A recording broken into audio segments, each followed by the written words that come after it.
Salam, hər vaxtınız xeyir olsun. Mən Fes Akademinin ingilis dili müəllimi Aysiyə Çələbi. Bugün sizlərlə buraxılış imtahanına düşə biləcək mövzulara aid dim toplusundan seçdiyimiz müəyyən suallara baxacağıq ki, ümumi təkrar edə bilək. Deməli, birinci sualımız təbii ki, yer işğalına bağlı sualdır. Bilirsiniz ki, hər il isimdən bir sual düşür. Zonadan zonaya fərqlidir. Birində cəmlənmə düşürsə, digərində düşəcək yer işğal.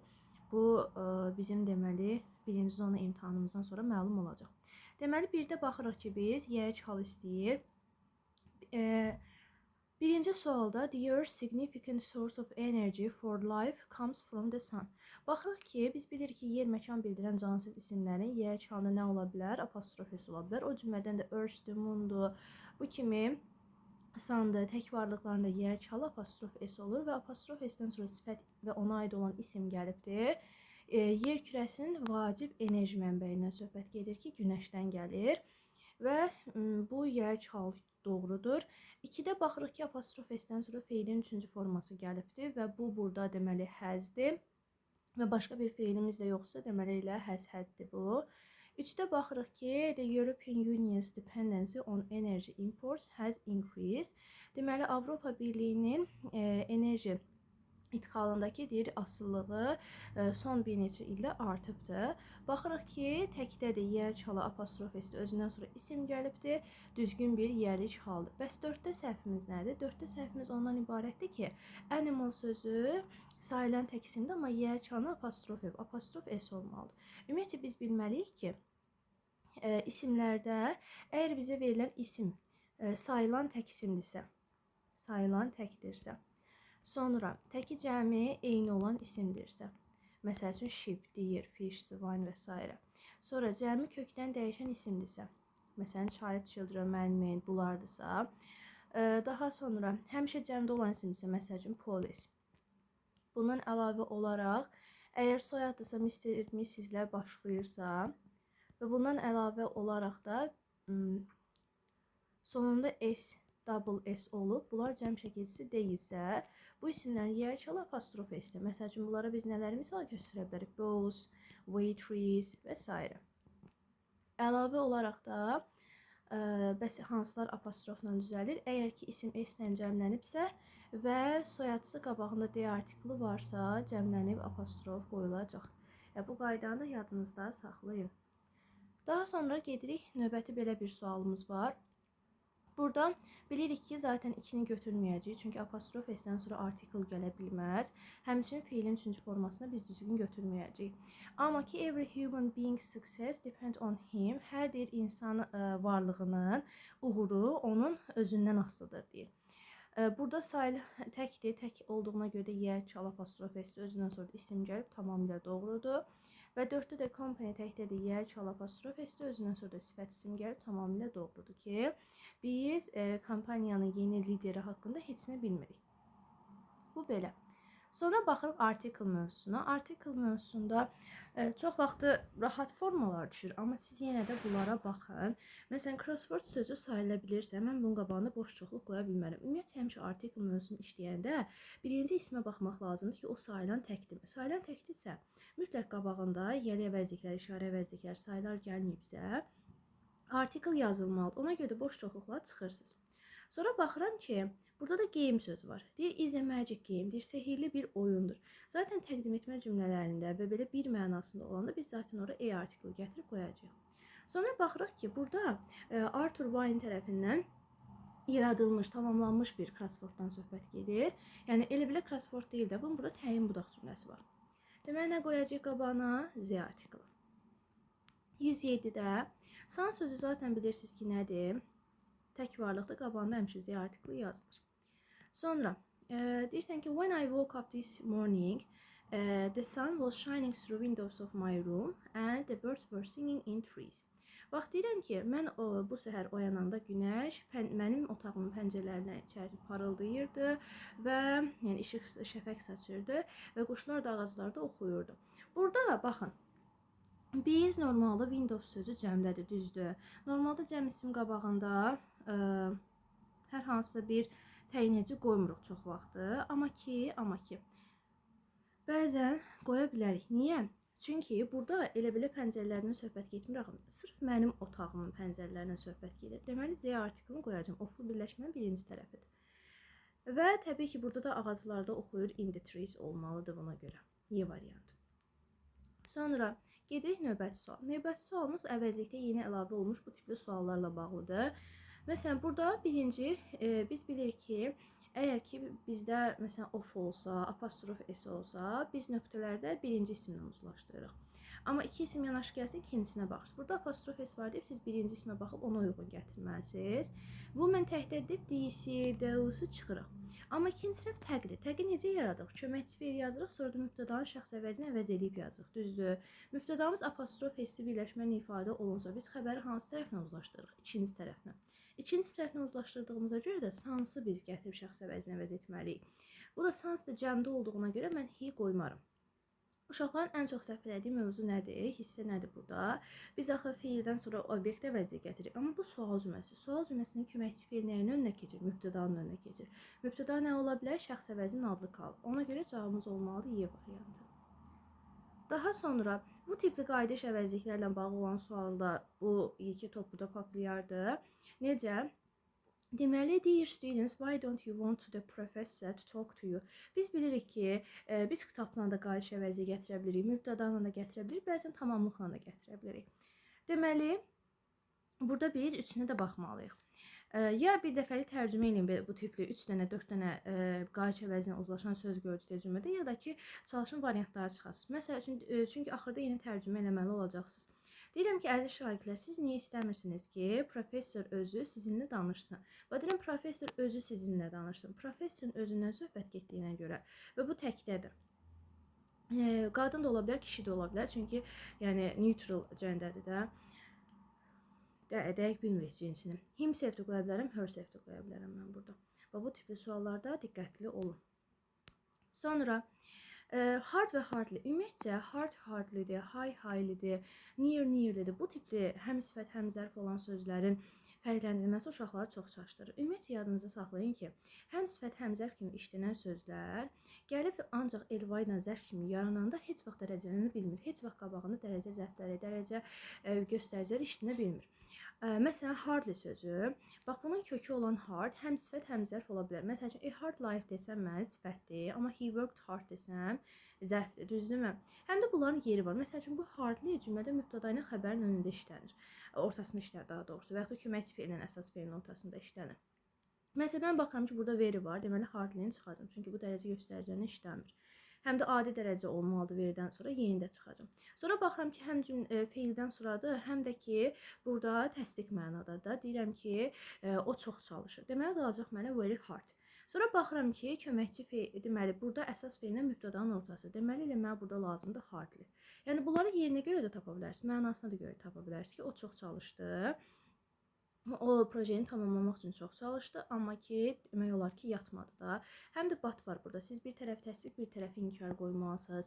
Görürsünüz ki, başqa heç bir yerdə təsdiq inkar yoxdur. Deməli, siz bunu həmin bu hardly ilə yaratmalısınız. Bu baxımdan da yenə inkar olduğuna görə hardly-ni götürə bilərsiniz. Daha sonra feillə mübtədanın önündə gəlib deyib götürə bilərsiniz. Mənası uyğun gəlir deyə də götürə bilərsiniz. Sonra belə bir quantifier sualı var. Bilirəm quantifier də rahatdır. Ona görə belə biraz seçim tipli sual seçmişəm ki, ən azı bir neçə mövzuya orada toxuna bilək biz. Ümumiyyətcə, yadımızda saxlayaq ki, a cup of tea zaten düzgün ifadədir. Another-dan sonra sayılan tək isim gələcək. Uşaqlar çox vaxt bunu çaşdırırlar. Çünki bizə belə other-la bağlı olan bir şeylər daha çoxdur. Ona görə çaşdırırlar. Another sözü həmişə sayılan tək isimlə işlənir. Ona görə 4-də düz götürəcəyik biz. Bu other-dan sonra gələcək sayılan cəm və yaxud da sayılmayan isim. Məsələn, boş çoxluqla ismə qoşulanda ya gəlir, məsələn, cups ya da gəlir other tipə bu formada. Amma normalda, məsələn, sual əvəzliyindən sonra, tutalım ki, what'dan sonra gəlsə, nə bilim, some'dan sonra gəlsə, any'dən sonra gəlsə, no'dan sonra gəlsə, yəni bunlardan sonra yadınızda saxlayın ki, ancaq other gəlir. Yəni o the others, another bu tipi variantlar olanda həmişə other götürürük. Bu zaman sayılan tək isim də gələ bilər. bu halda gələ bilər. Moredan sonra deməli gələcək cəm isim ya da sayılmayan isim, amma burada yazıb sayılan tək isim, bu da səhvdir. Biz bilirik ki, more'un qabağına nə edə bilər? Müəyyən quantifierslər gələ bilər, müəyyən rəqəmlər gələ bilər və bunun zamanında isim gəlir, həmin o qabaqda gələnlə uzlaşır. T sayılmayan isimdir deyə mən burada samla uzlaşdıra bilirəm rahatçılıqla. Çünki samdan sonra həm sayılmayan, həm də cəm isim gələ bilər. Deməli cavabım olur 1, 4, 5 A variantı. Sonra bu tipli testimiz var. So do I, neither do I qaydasına aiddir. Biz bilirik ki, ta yərik halda bu mövzu bizə aiddir ki, apostrof S-dən sonra gələn eager to is eager to-dur da. Yəni to be eager to feilidir. Nəyəsə can atmaqdır. Yəni buradakı nədir? Is-dir. Is olduğuna görə mən bu həzləri çıxıram. Bunları çıxdım. Görürəm ki, cümləm təsdiqdir. Cümləm təsdiqdirsə mən mütləq so, to, also-dan istifadə edəcəm və bunların özlərinin də işləndiyi cümlə təsdiqdə olmalıdır. Bir də but yazıb, batdan sonra da inkar verə bilərəm. Çünki but təsdiqlə inkarı bağlayır axı. Ona görə mənə də zaten qalacaq 1, 2, 5. 134-də baxırıq ki, bizə verilən cümlə təsdiqdir, düzdür. Neyniyəcəyik? Neither-ı çıxacaq. Batdan sonra da təsdiqsə inkar yazardıq. Bunlar da çıxdıq. Have to modal feildir. Biz bilirik ki, have nə zaman gəlib köməkçi feil ola bilər? Have o zaman köməkçi feil olar ki, bitmiş zaman olsun. Bitmiş zaman. Amma ki, belə have to modal feil olanda, özündən sonra isim və yaxud da başqa nitqsələr gələndə, biz orada do, does, did və yaxud da başqa köməkçi feilləri zamana uyğun gətirib yazacağıq. Həm də burada zaten C variantının səhvin biri də odur ki, so do I qaydasının düsturu səhv verilib. Yəni so has he olmalıdır. Ona görə cavabımız olacaq A variantı. 35-ə baxırıq. 35 tipli suallarda yaxşı suallardandır. Biz həmişə bizə əsas cümlə verilir, ona əsasən tapırıq. İndi isə so do I verilibdir. Biz bunu əsasən gətirib əvvəlki cümləni tapmalıyıq. Deməli, buradakı so nədən sonra işləyən təsdiq cümlədir. Deməli, bizə verilən cümlə təsdiq olmalıdır. Y'ni çıxırıq çünki hasn't var. D-ni də çıxırıq çünki hardly var. Hardly bilirik ki, inkar sözdür. Sonra baxırıq ki, bizim burada köməkçi feilimiz have-dir. Zaten B-ni götürə bilmərik çünki burada made-dir. Made keçmiş sadə zamanda bunun köməkçi feili did ola bilər. Have to-nu da bayaq dediyimiz kimi biz götürə bilmərik çünki bu modal feildir. Modal feil olan have to-nun köməkçi feili do, does, did-dir. Deməli, qalır bizə nə? A variantı. Gördüyünüz kimi bitmiş zamanda have, has, had özü köməkçi feil olmuş olur. Və zaman uzlaşmaları. Sizə bilirsiniz ki, bu illərim artıq tim toplusunda yeni zamanlar artıq bölündü və yeni bir dedim ki, fəsil də ortaya çıxdı. Conditionallar. Əslində biz əvvəllər şərt budaq cümlələrinin if-lə uzlaşmalarını keçirdik. Amma sırf bu illərim ayrıldığına görə ayrı olaraq bütün conditionalları da yazdırdıq uşaqlara. Əgər bir daha da sizinlə təkrar eləyək. Deməli, conditional 1, 2, 4 dənə növ var. Zero conditional. Bu sıfır conditionaldır. Yəni, indiki sadə ilə indiki sadə neynir? Gəlir, uzlaşır. Sonra first conditional var. Burada indiki sadə ilə gələcək sadə uzlaşır. Sonra second conditional var. Burada keçmiş sadə ilə keçmişə nəzərən gələcəyin sadəsi uzlaşır və third conditional var. Burada keçmiş bitmişlə keçmişə nəzərən gələcəyin bitmişi uzlaşır. Yəni yadımıza saxlayırıq ki, sadəsi bitmişi ilə də bitmişi uzlaşmalıdır keçmişin. Keçmişə nəzərən gələcəyin bitmişi uzlaşır. Buna əsasən geçsək, zaten bilirsiniz ki, bağlayıcıdan sonra gələcək zaman gəlmir zaman budaq cümləsini B-ni və D-ni çıxdınız. Biz dedik ki, keçmişə nəzərən gələcəyin sadəsi ilə keçmişin sadəsi uzlaşır və keçmişə nəzərən gələcəyin bitmişinin bitmişi uzlaşır. Buna əsasən bizə qalacaq nə? A variantı. Wouldn't have got, had obeyed. Bax, belə olmalı. Ya would have deməsiniz və ya would get deməsiniz. Ya da would məsələn getlə ya deməlisiniz obeyed. Ya da deməlisiniz would have got-la had obeyed. Yəni, bax, bu formada olmalıdır. Sadəsinə sadəsi bitmişi ilə bitmişi uzlaşmalıdır. 12 də bu tiplidir məsəl üçün. Burada yenə if-dən sonra biz will, would götürə bilmərik. B-ni və D-ni çıxırıq. İndiki bitmişlə indiki bitmiş zaten uzlaşmır. Keçmiş bitmişlə də keçmiş bitmiş zaten uzlaşmır. Qalır bizə C variantı. Gördüyünüz kimi bitmişi ilə bitmişini uzlaşdırmışam. Ya looked, would see olacaqdı. Ya da bu formada gəlir, uzlaşır. Daha sonra mixed testdən belə bir test nümunəmiz var. Bunu niyə sizə göstərmişəm?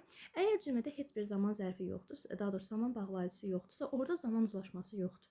Yəni, zamanı uzlaşdıran bağlayıcılardır. Bağlayıcı olmalıdır ki, mən o zamanları uzlaşdırım.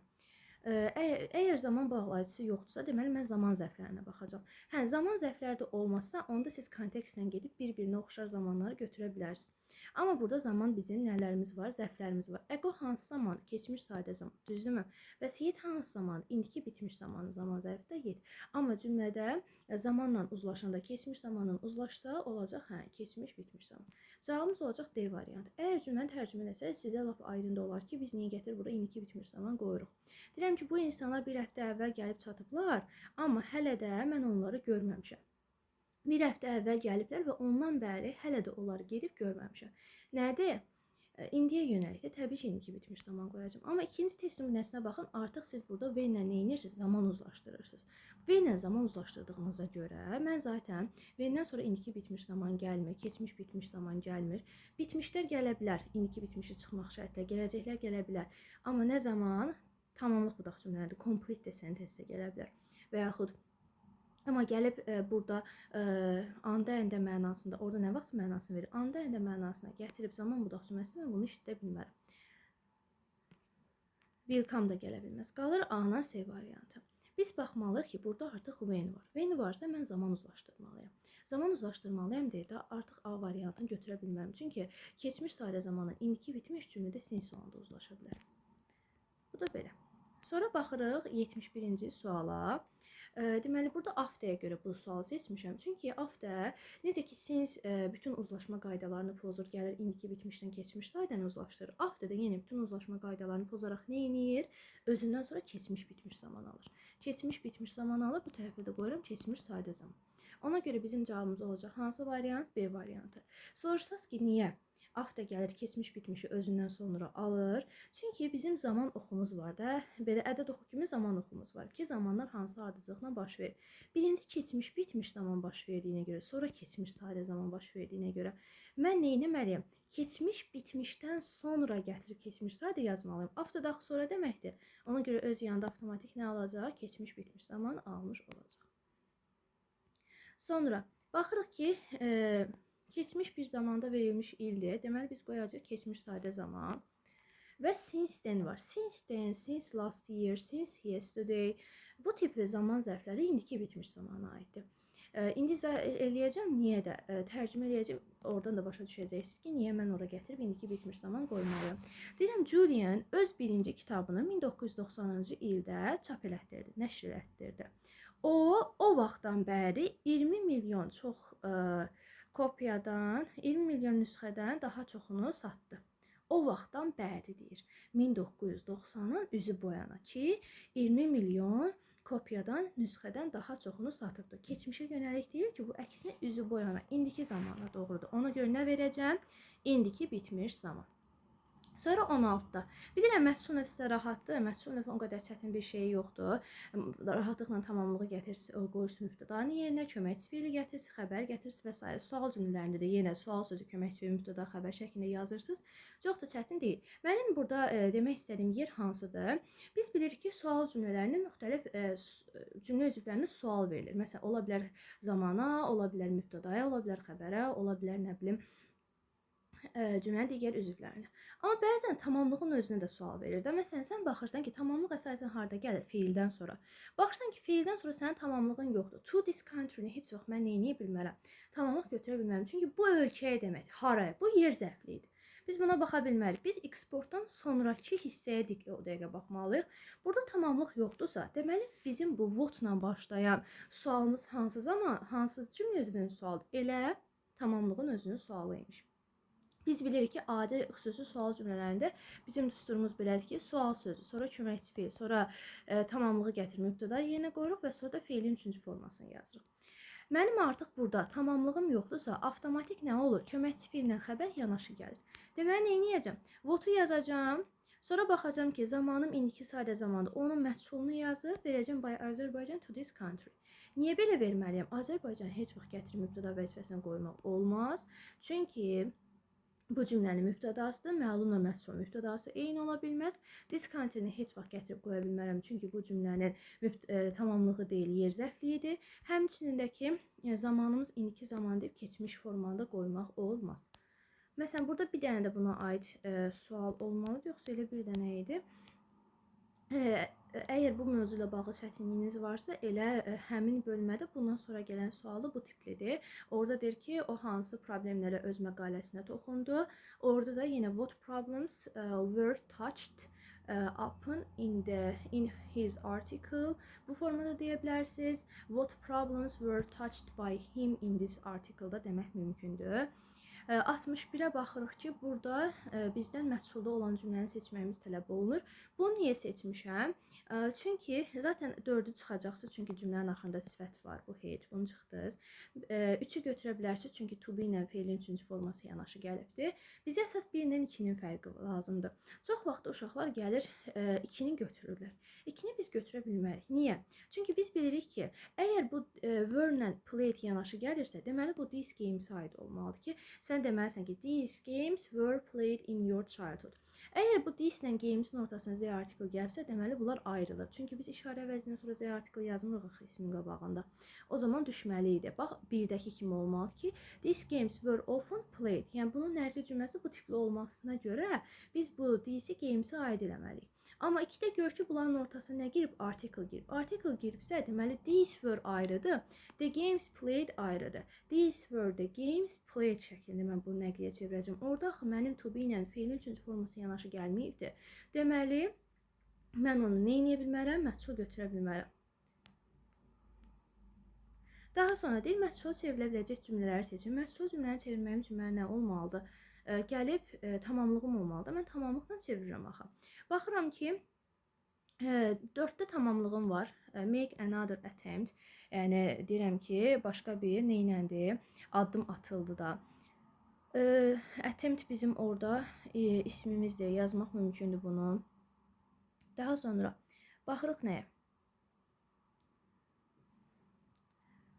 3-ə baxırıq ki, bizdə burada lying-dən sonra tamamlıq yoxdur. Lie zaten bu feilin davam edici formasıdır, lying. Bu da uzanmaq deməkdir. Təsirli feil deyil ki, özündən sonra tamamlıq gətirsin. Sonra 2-yə baxırıq ki, apologize-dan sonra da heç bir şey gəlməyib, isim gəlməyib. Deyirsən ki, o kobudluğuna görə üzr istəməli oldu. Nə üçün üzr istəməli oldu? Bu da düzgün bir şey deyil. Düzgün tamamlıq deyil. Mən bunu gətirib tamamlıq funksiyasına qoya bilmərəm. Yəni tamamlıq deyil bu. Sonra we have already packed our things. Gördüyünüz kimi burada deyirsən ki, biz artıq şeylərimizi yığmışdıq. Burada baxırıq ki, our things isimli, deməli bu tamamlıqdır. 1 ilə 4-ü götürmüş olacaq. Sonra məsələn 30-cu sualda bu tiplidir.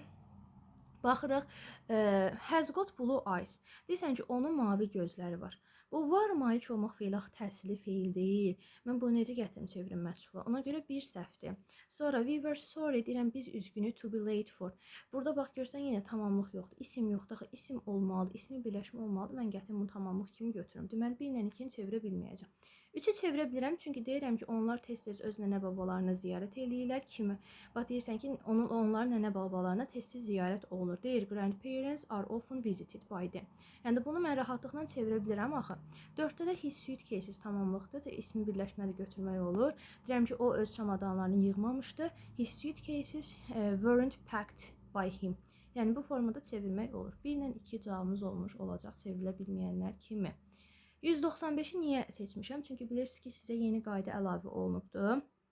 Should have-dan, shouldn't have-dan. Birinci ümumiyyətcə feilə baxmalıyıq. Bu feil yəni dəyişib də. Ya ikinci, ya üçüncü formaya düşübdür. Qaydalı feildir. Axı mən ought to, have to kimi yəni modal feillərin birinci sadə formalarında da can, may, must, nə bilim ought to, have to. Bunlardan sonra feilin üçüncü forması yox, birinci forması gəlir. Deməli A-nı və D-ni atacağım. Burada da zaten to'su yoxdur. Qalır B-nin C variantı. Should have-dan, shouldn't have-dan. Bunlar neyniyir? Gərək edərdin, gərək etməzdin kimi tərcümə edilir. Mən də deyirəm ki, sən gərək mənim məsləhətimə qulaq as, hardan indi vəziyyətə bax da gör nə gündədir. Deməli, should have təsdiqdə verilməli idi. Sonra baxırıq, deməli, 200-cü suala. Burada da həmçinin ought to-dan sonra belə feil yazmaq olmaz. Tel yazmaq lazımdır. Might-dan sonra tel yazmaq lazımdır. Should-dan sonra dahi have gətirmişəmsə bitmiş forma verməliydim. Yenə qalır B-C variantı. Deyirəm, sən gərək ona deyərdin ki, bu oturacaqdakı boya hələ nəmdir də. Demək, gərək deyərdin kimi tərcümə olur, qoyacağım C variantını. Sonra baxırıq buna. bağlayıcı ilə bağlı bir sualdır. Bu köhnə topluda da vardı, burada da var. İstədim buna da bir aydınlıq gətirək. Deməli biz bilməliyik ki, bir-birindən asılı olmayan cümlələrdə, məsələn deyirəm ki, kvadratın 4 tərəfi var, üçbucağın 3 tərəfi var. Bunlar bir-birinə nədir? Aslı deyil də, sadəcə bir-birinə gətirib qarşı-qarşıya ziddiyyət qoyulur. Deməli whereas qoyacağıq. Halbuki, məsələn deyirsiniz ki, əksər insanlar futbola baxmağı xoşlayır. Halbuki məsəl üçün digərləri nə bilim xoşlayır nəyə baxmağa? Məsələn voleybola baxmağa və s.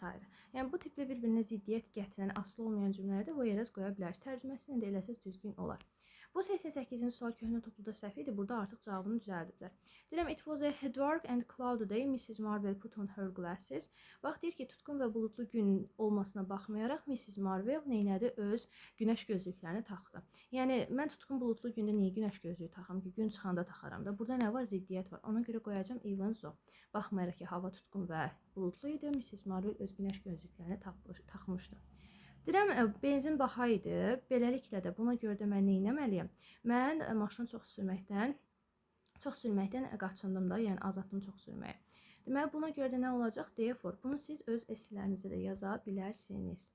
68-də. Deməli, biz burada baxırıq ki, Lex də isimdir. Deməli, votu çıxacam. Sonra baxırıq ki, və cansızdır deyib which set də gətirə bilərik. Bizim əsas buradakı baxacağımız nöqtə oldu. Zaten əvəzlikdən və isimdən sonra vot gəlmir, beyni çıxırıq. Burada birbaşa xəbər gəlib, ona görə whom da olmaz. Qalır which-lə who. Burada görək all hamı mənasındadır, yoxsa hər şey mənasında. Hamı mənasındasa who, hər şey mənasındasa which gələcək. Deməli, burada deyir ki, Şotlandiya göllərin vətənidir və bura gələn hər kəsin, hamının ürəklərini fəth edir də. Burada hamı da hər kəs mənasına deyib who qoyacaqsınız. Sonra 69-da deyirəm, Abraham Lincoln ABŞ prezidentidir. Burada gördüyümüz kimi prezidentdir, canlı isimdir. Canlı isimdən sonra which gəlmir və birbaşa xəbər gəldiyinə görə whom da yaza bilmərik. Bu tərəfdə isə isim var. Biz bu isimlə bu ismin ortasıdırsa, iki ismin ortasını gətirib whose yazırıq. C variantı olmuş olacaq. Deyirəm ki, Abraham Lincoln qulları azad edən və adı Amerikan insanları üçün deməli əziz olan bir Amerikalı prezidentdir. Sonra Deus'dan sonra yadınızda qalsın ki, Yahoo biraz Deus'a oxşamadır. Yahoo gələcək, Yahoo gələcək. Amma bir fərqi var da. Əgər mən who yazıramsa birbaşa xəbər, whom yazıramsa mübtəda xəbər gətirirəm, yəni əvəzlik xəbər. Ən çox əslində birbaşa xəbər gətirilən versiyası olur. Məsələn, baxın, burada da elədir. Have gəlib, deməli ikisində də who qoymuş olacaqsınız. Sonra, the new cafe was in the center of the city, attracted a lot of customers, enjoyed its delicious food. Deməli, burada baxırıq ki, customers isimdir, cafe də isimdir. Deməli, what varsa çıxacaq, deyini çıxdı. Sonra ikinci səhvdə who'u çıxırıq, çünki bu canlı iki ismin ortası deyil. Customers canlı isimdir, which də çıxdıq. Baxırıq ki, birbaşa xəbər gəlib whom da çıxdıq. Elə qalır bizə C variantı. Deyirəm ki, şəhərin mərkəzində olan yeni kafe deməli, öz dadlı yeməklərinin, onun dadlı yeməklərindən həzz alan insanların, məştərlərin çoxsunu cəlb etdi. Deməli, burada normalda kafe həm də yer məkan bildirən isimdir. Zaten burada birbaşa xəbər gəlib, həm də harada mənasına tərcümə edilmədiyinə görə V qoymamıza ehtiyac yoxdur. 34-də baxırıq. Misteri tək isimdir. Tək isimdirsə zətdən sonra birbaşa gələn xəbər təkdə olmalıdır. Vot da zaten isimdən sonra gəlmir. Qalır 1-lə 4. D variantı. 66-ya baxırıq. Mübtəda xəbər uzlaşması ilə bağlı bir qaydadır. Depur nədir? Kasıblar deməkdir. Kasıblar Z artiklından işlənmiş. Deməli, nədir? Cəmdə olan sözdür. Cəm söz olduğuna görə, cəm isim olduğuna görə mən bunu xəbərinə işlətməliyəm. Əgər bir dənə ayıncılı sözümüz varsa, xəbərimiz təkdə olmalıdır. Xəbərlərimiz təkdədir. Düzdür. Bir dənə tool'lu məslərimiz varsa, xəbərimiz təkdə olmalıdır. Burada baxırıq ki, xəbərimiz cəmdədir, olmaz. A social network təkdədir, provides olardı, səhvdir. 1-2 D variantı. 80-ə baxırıq. Bu da bir sual, agreementə aid növbəti bir sualdır. The premise gör ki, dırnaq içərisində yazıb. Deməli, bu xüsusi isimdir. Xüsusi ismi xəbər təkdə olmalıdır. Həm də one of var. Deməli, burada bir şeydən söhbət gedir. Was established olardı. Özünüzdə tərcümələsəz görəcəksiniz ki, məşhur orta şərq qəzetlərindən biri olan piramidalardan söhbət gedir. Qəzetin adı da təkdə olmalıdır xəbəri. Ofdan əvvəl case cəmdədirsə, have qoymağımız doğrudur. Sonra accompanied by-dən əvvələ baxırıq ki, violence təkdədir, was-da olmağı doğrudur. Polis həmişə cəmdə olan isimdir. Xəbərdə cəm olmalı idi. Belə birinci hissə mövzularına aid olan deməli təkrar videomuz başa çatır. Ümid edirəm ki, imtahanda istədiyiniz nəticəni toplayacaqsınız. Narahat olmayın, hər şey yaxşı olacaq. Son günlər çalışın ki, özünüzə, sağlamlığınıza, yuxu rejiminizə, yemək içməyinizə diqqət edin və müəyyən müddətdə boşluqlarınızı tapın, onlar üzərində işləyin. Xüsusilə ümumi sınaqlara çox vaxt ayırın. Ümumi sınaqları işləsəz, həm də orada hansı mövzunu bilmədiyinizi aydınlaşdırmış olacaqsınız. Ona əsasən gedib mövzu sınaqları işləyə bilərsiniz. Birinci mövzu sınağı işləsəz, zaten mövzu sınağında bilirsiniz ki, nədən söhbət gedir və ona görə rahat olacaqsınız. Amma ümumi sınaq işləsəz, o mövzu hansı mövzuya aid olan testi onu tapmaq, onun qaydasını yadınıza salması, onun üzərində işlənməsi göstərəcək ki, siz bu mövzunu xatırlayırsınızmı, yoxsa yox. Ondan sonra gedib mövzu sınaqları işləyə bilərsiniz. Təbii ki, listening, reading, essay yazmağa da çalışın bu vaxtlar ərzində. Çünki az bir müddət qalıb, az bir müddət qalmasına baxmayaraq çox şey eləyə bilərsiniz. Belə ümid edirəm ki, yaxşı nəticələriniz olacaq. Növbəti videolarda görüşəndə özünüzə yaxşı baxın.